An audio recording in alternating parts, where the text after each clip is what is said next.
Madam నమస్తే. నమస్తే అండి. వైఎస్ జగన్ సంబంధించి ఆయన ప్రభుత్వంలో ఆయన హయాంలో ఎన్నో రకాలైనటువంటి ఒక అరాచకాలు అక్రమాలు జరిగాయి. అది ఒక్కొక్కటిగా బయటపడుతూ వస్తున్నాయి. అయితే వైఎస్ఆర్ పార్టీకి సంబంధించినటువంటి ఒక నాయకులందరి రాసలీలలు కూడా ఒక్కొక్కటిగా బయటపడుతూ వస్తున్నాయి. అయితే ఇదే సందర్భంలో వైఎస్ షర్మిల గారు ఈరోజు జత్వాని గారి గురించి మాట్లాడడం జరిగింది. సో మొత్తానికి ఆవిడ మాటల్లో ఆంతర్యం ఏంటంటే ఏం చెప్తారు? ఏమండి, ఇప్పుడు మీరు చెప్పినట్టు మనం చాలాసార్లు మాట్లాడుకున్నాం ఇటీవల కాలంలో. ఈ జత్వాని అంటే ముంబై హీరోయిన్ ఎవరైతే ఉన్నారో ఆవిడ కేసు గురించి, అసలు పూర్వాపరాల గురించి మనం చాలా విపులంగా చర్చించుకున్నాం. ఎందుకంటే చర్చించుకోవాల్సిన అంశం. ఒక ఆడపిల్లకి, ఒక చదువుకున్న అమ్మాయికి నటి అయినంత మాత్రాన లేదు, తనకేదో వ్యక్తిగత కారణాలు ఏవో ఉండొచ్చు, వాటి గురించని సంబంధం లేని ఒక వ్యక్తి, ఒక కుక్కల విద్యాసాగర్ అన్నవాడు ఒక ఫాల్స్ కంప్లైంట్ ఇవ్వటం ఏంటి? దాన్ని బేస్ చేసుకుని అప్పటి ముఖ్యమంత్రిగా ఉన్న జగన్మోహన్ రెడ్డి హయాంలో ఆయనకి తెలిసే ముగ్గురు ఐపీఎస్లు ప్రత్యేక విమానంలో వెళ్ళడం ఏమిటి, ఆ అమ్మాయిని కిడ్నాప్ చేసి తీసుకురావడమే కాకుండా ఎన్ని రకాలుగా హెరాస్ చేశారు, ఏం చేశారు, ఎంత దారుణంగా ఆ అమ్మాయిని మానసికంగా శారీరకంగా హింసించారు. వాళ్ళ అమ్మా నాన్నలను కూడా తీసుకొచ్చి, ఆయన ఆర్మీ ఆఫీసర్, ఆవిడ ఆర్బీఐలో పెద్ద ఉద్యోగం చేసి రిటైర్ అయ్యారు. తర్వాత ఎక్కడో దుబాయ్లో ఉన్న వాళ్ళ బ్రదర్ని తీసుకురావటం ఏంటి? అసలు ఎంత సందర్భం లేకుండా, ఎంత అసందర్భంగా చేశారంటే, అంటే ఏ రకంగానూ పొంతనలేని విషయంలో ఒక ప్రభుత్వం ఇన్వాల్వ్ అవ్వడం అనేది మనం మొట్టమొదటిసారి దేశంలోనే చూసాము. భారతదేశంలో మొట్టమొదటిసారి, ఆంధ్రప్రదేశ్ చరిత్రలో కూడా ఇది మొదటి కేసు అవ్వచ్చు. అంటే నీచాతి నీచం, దారుణాతి దారుణం అని మనం చెప్పుకున్నాం. అటువంటి కేసు విషయంలో ఇవాళ జగన్మోహన్ రెడ్డి సొంత చెల్లెలు షర్మిల గారు ఒక ప్రెస్ మీట్లో మాట్లాడారు. ఆవిడ అదే వేదన వ్యక్తం చేశారు. ఏమంటున్నారంటే, ఒక చదువుకున్న అమ్మాయి నటి అయితే ఏమైంది, అటువంటి అమ్మాయిని మా అన్న, ఆనాటి ప్రభుత్వంలో ఉన్న మా అన్నకి తెలియకుండా ఐపీఎస్లు వెళ్తారా? మనం అడిగిన ప్రశ్న ఆవిడ అడిగారు ఇవాళ. మా అన్నకి తెలియకుండా జరుగుతుందా? ఒక ముఖ్యమంత్రి స్థాయి వ్యక్తికి తెలియకుండా ముగ్గురు ఐపీఎస్లు స్పెషల్ ఫ్లైట్స్లో వెళ్తారా? ముంబైకి వెళ్ళి అమ్మాయిని తీసుకొచ్చి కిడ్నాప్ చేసి ఈ రకంగా హింసిస్తారా? ఆయన శాసనసభలో నాకు 2 ఆడపిల్లలు ఉన్నారు, ఆడవాళ్ళ వేదన తెలుసు అన్నాడు ఆ రోజు. అటువంటి మా అన్నగారు ఈ రకంగా చేయటం ఎంత నీచం అంటోంది ఆవిడ. దీనికి సమాధానం చెప్పాలి, దీని మీద ఎంక్వైరీ జరగాలని కోరుతోంది ఆవిడ. అయితే మనం చూసుకుంటే ఓన్లీ ఐపీఎస్లు ముగ్గురే కాకుండా ఎవరైతే ఆ టైంలో ఉన్నటువంటి ఒక డీజీపీ కసిరెడ్డి రాజేంద్రనాథ్ రెడ్డి గారి పేరు కూడా వచ్చింది. ఆయన ఆధ్వర్యంలోనే ఒక ఏసీపీ కావచ్చు, ఇంకొక ఎస్ఐని కూడా అక్కడ పంపించడం జరిగిందని చెప్పేసి, పూర్తిగా ఈ బృందానికి నేతృత్వం కూడా వీళ్ళిద్దరు వహించారని చెప్పి అయితే తెలుస్తుంది. అయితే నిజంగా వాస్తవం చెప్పుకోవాలంటే ఎలాంటి సందర్భంలోనైనా సరే కుటుంబానికి సంబంధించిన విషయాలు మాత్రం మనకు సంబంధించి ఎవరైతే ఉంటారో ఎన్ని విభేదాలు ఉన్నా సరే ఒకానొక టైంలో మాత్రం ఖచ్చితంగా సమస్య వచ్చినప్పుడు మాత్రం దగ్గరగా ఉంటారు. కానీ నిజంగా జగన్ ప్రవర్తన కావచ్చు, జగన్ క్యారెక్టర్ కావచ్చు, పూర్తిగా చూసినటువంటి ఒక వైఎస్ షర్మిల 100కి 100% దీంట్లో వైఎస్ జగన్ హస్తం ఉంది కాబట్టి ఇది జరిగింది అని చెప్పేనా ఇప్పుడు మాట్లాడుతుంది. అంటే పూర్తిగా తనకి జగన్ ఎలాంటి వాడు అనేది తెలుసు కాబట్టి ఇప్పుడు పూర్తి స్థాయిలో నిజాలు బయటపడుతున్నాయి అనుకోవాలా? ఏమండి, మీరు గమనిస్తే ఎన్నికలకు ముందు వైఎస్ షర్మిల ఏం మాట్లాడారండి? అంటే అన్నగారిని దగ్గరగా చూసిన వ్యక్తిగా, చిన్నప్పటి నుంచి అన్నగారితో పెరిగి తండ్రి చాటుగా ఉన్న పిల్ల ఒక అన్నగారి కోసం, తండ్రి ఉండగా తన రాజకీయాల్లోకి రాలేదు, మనం చాలాసార్లు చెప్పుకున్నాం. ఆవిడ కావాలనుకుంటే వాళ్ళ నాన్నగారు ఏం కాదనరు, కానీ తను ఎప్పుడు అలాంటి ఆస్పిరేషన్స్ పెట్టుకోలేదు ఆవిడ.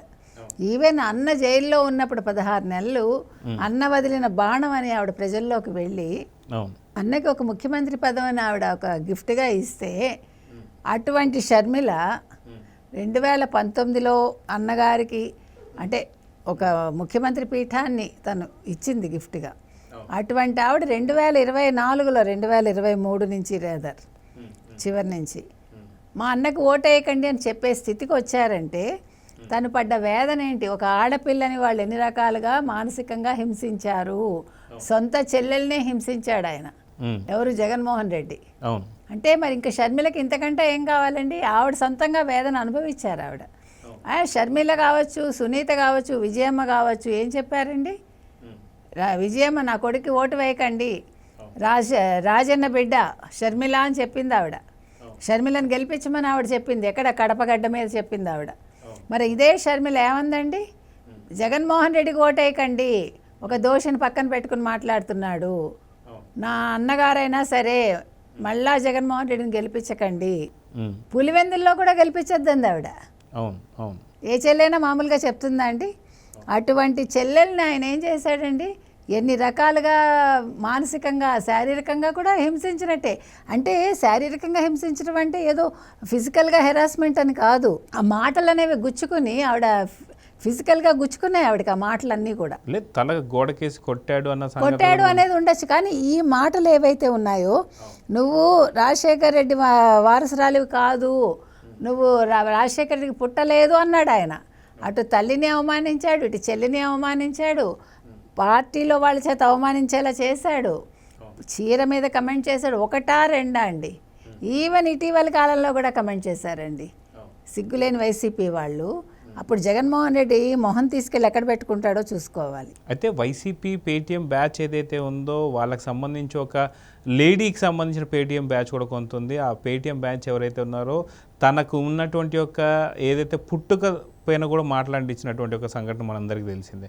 నిజంగా వైఎస్ జగన్మోహన్ రెడ్డి అప్పట్లో సీఎం హోదాలో ఉన్న అతను నిజంగా ఫ్యామిలీని రక్షించుకోవాలి, లేదంటే చెల్లిని కాపాడుకోవాలి, లేదంటే ఇందాక మీరు అన్నట్టుగా సీఎం హోదాలో ఇప్పుడు జగన్ కూర్చున్నాడు అప్పట్లో అంటే ఇప్పుడు ఖచ్చితంగా షర్మిల దయ వల్లే.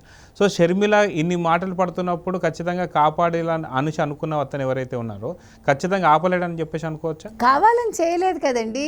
ఇప్పుడు నిజంగా ఒక చీము నెత్తురున్న అన్నగారు అయితే ఏమండి, మీరెంత కొట్లాడుకోనివ్వండి, ఏదైనా ఒక కుటుంబంలో ఒక సమస్య వచ్చినప్పుడు అన్నవాడు చెడ్డవాడైనా కూడా చెల్లెల్ని పరాయివాడు ఒక్క మాట అంటే కత్తి తీసుకుని వెళ్తాడు. ఎక్కడైనా చూడండి మీరు, ఎంత పౌరుషం ఉంటుందంటే నా చెల్లి, నా రక్తం పంచుకు పుట్టిన చెల్లి అని వెనకేసుకొస్తాడండి.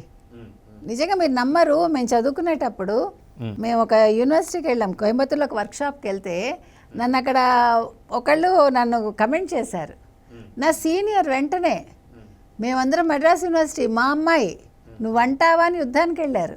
అక్కడ బ్లడ్ రిలేషన్ లేదు, కానీ ఒక చోట చదువుకున్నామని ఒక రిలేషన్.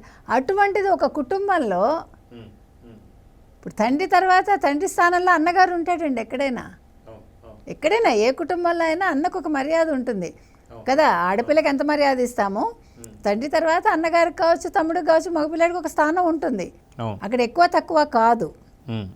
అటువంటి అన్నగారు ఏం చేశాడండి, చెల్లెల్ని కాపాడాల్సింది పోయి వెకిల్ నవ్వులు నవ్వుతూ ఆయన చెల్లెలి చీర గురించి మాట్లాడాడు, మిగతా వాళ్ళ చేత మాటలు అనిపించాడు. ఇటీవల కాలంలో కూడా మాటలు అనిపించాడండి. ఇంతకంటే సిగ్గుచేటే ఉందండి. అటువంటి వాడు ఒక ముంబై నటిని కాపాడతాడా? ముంబై నటి మీద జరిగినవన్నీ వాస్తవాలు అని ఘంటాపదంగా మనం షర్మిల వ్యాఖ్యలతో, అంటే 100% అది నిజం అనేది ఇవాళ మనకి విదితమైంది. ఒకటి. రెండోది, షర్మిల ఏం చెప్పినా అందులో వాస్తవం ఉంటుంది. ఎందుకంటే గత అనుభవాలన్నీ మనం తీసుకుంటే షర్మిల చాలా నిక్కచ్చిగా, చాలా నిజాయితీగా ఉన్నది ఉన్నట్టు మాట్లాడతారు. అన్నైనా సరే, అది తల్లి అయినా సరే, తండ్రి అయినా సరే, ఎవరైనా సరే అనేది ప్రతిసారి ప్రూవ్ అవుతోంది. ఇవాళ కూడా 100% అది నిజమని మనకి ప్రూవ్ అయింది. అయితే ఈ కేసు అనేది చాలా త్వరితగతిన ఇప్పుడు ఏదైతే జరుగుతున్నటువంటి ఎంక్వైరీలు కావచ్చు, ఇవన్నీ కూడా చాలా త్వరితగతిన జరుగుతున్నాయి. సో షర్మిల వ్యాఖ్యల ద్వారా ఇంకా ఫాస్ట్గా జరిగేటువంటి అవకాశం ఉందంటారా? ఖచ్చితంగా ఐపీఎస్లు కావచ్చు, లేదంటే అప్పుడున్నటువంటి డీజీపీ కసిరెడ్డి రాజేంద్ర రెడ్డి కావచ్చు, వీళ్ళందరికీ కూడా ఒక పెద్ద ఏమంటారు అన్నమాట షాక్ తగలబోతుందా అంటే ఏమంటారు? ఖచ్చితంగానండి. ఇప్పుడు నిజంగానే ఒక ప్రభుత్వం ముందుకు వెళ్తోంది ఈ కేసులో. దీన్ని ఎలాగైనా తొందరగా ఈ కేసుని ముగించాలి, సాల్వ్ చేయాలి, ఆమెకు ఒక న్యాయం చేయాలి అని.